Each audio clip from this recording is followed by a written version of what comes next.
Sorry business. Okay okay okay.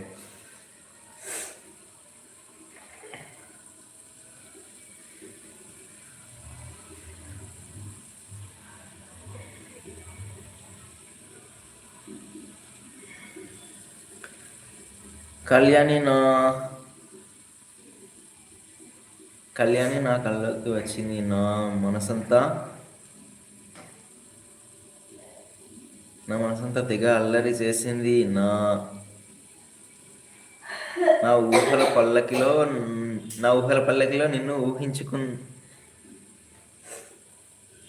ఊరగించాలా. ఏంటి కళ్యాణి నా కలలోకి వచ్చింది, నా మనసంతా తెగ అల్లరి చేసింది. నా ఊహల పల్లకిలో నిన్ను ఊరేగించాలా. ఏంటండి ఈ కామెంట్.